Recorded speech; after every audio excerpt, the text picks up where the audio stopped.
Hello, friends. Well,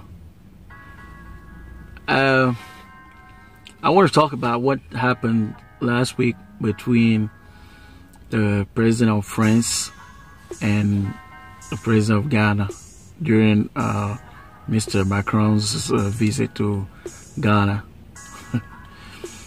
Well, let me say this first. Mr. President of Ghana, you've not only won another fan, but you've made me, and I hope all children of Africa, the proudest children alive today. Yes, you did it. See, what you told the president of France is what all these superpower nations need to hear today. You acknowledge that we have a problem as Africans, because in order to solve a problem, you first need to acknowledge that you have that problem, and then you laid out your vision and how we can go about it and how we can solve that issue and those problems. You see, President of France is not a stupid guy. That gentleman, he's a very intelligent and smart guy. He knows what he's doing. When he travels around Africa, then goes to Ghana for the first time, he knows exactly what he's doing. Because these nations, you see, they're planning what they want to do in the next 50 years and then follow through with their plans. I don't know if we have those kinds of plans. I don't know. But Mr. President of Ghana, thank you very much. You've done it. You've proven that Mr. Mandela is not dead. Mr. Sankara is not dead. Mr. Nkrumah is not gone. And Mr. Lumumba and many other African heroes are not gone. Yes, you've done it. So, if you volunteer to take the role of a new leader in Africa, you have my support. We will support you. We will stand with you. We will follow you. And then we will follow and support any leader in Africa that supports and embraces change. Any leader that embraces change, embraces innovation, and then embraces evolution and progress. Well, you all know we are in the New World Order. There's no doubt about it. We have to embrace it, roll with it, and then manage it. So any African leader out there that doesn't want to change, the time has come for you to change. Whenever we speak against tyranny in Africa, it's not that we are against you, our leaders.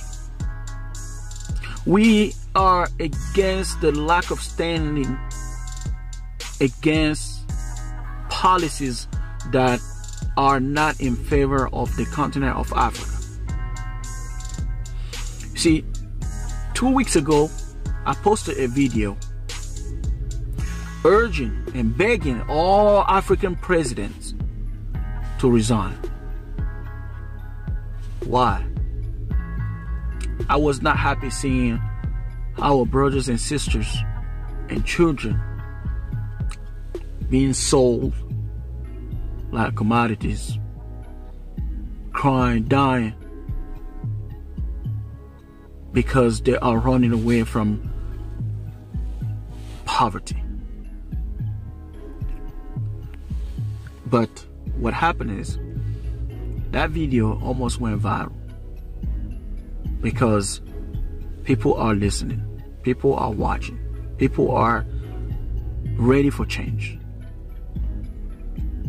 This is what I'm saying. So if, I repeat again, if you, our leaders in Africa, you are afraid to embrace change, which means to implement policies that will allow the youth of this great continent to have a shot in the future, please resign. If you are afraid to embrace innovation, progress, evolution, please resign. If you are afraid and you are incapable of supporting the supreme interests of African people, that means you are not qualified to be our leaders. Please step down. This is the reason why I call upon all of you to step down. But one by one, you are showing your great aim and desire to follow through with the progress we all want. In the mold of Mr. President of Ghana, Mr. Kagame, Mr. Ali Bongo, this gentleman in Kenya, his speech last week, I watched. These are what we want to hear. It's not just what we want to hear, but we want that to happen. We want that to take place. We want to see that. And then we, as African, must stand up and not allow anyone to come across what we're trying to achieve, to prevent them from reaching our goal. And let me tell you, the goal of Africa is simple. You cannot own 30% of the world reserve precious resources and then be the poorest continent in the world. So our goal is simple. Our goal is simple as African. The goal is simple. It is to become a developed continent. That's it. We're not trying to dominate the world. We're not trying to become superpower. We just want to have that ability to have jobs for ourselves, our children, and our next generations. That's all. Now, when you allow Chinese to come home and bring those companies to do the job, you must, I say, you must guarantee that our youth Africans get those jobs first. If they're not qualified, send them to school for training and then bring them back to get the trade that they need to get the job done.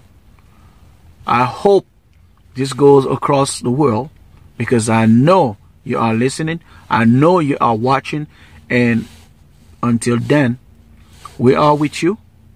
But the moment we speak against tyranny, it's not that we are against you. Remember, we support you, our leaders.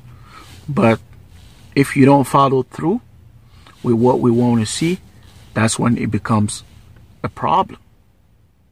All right.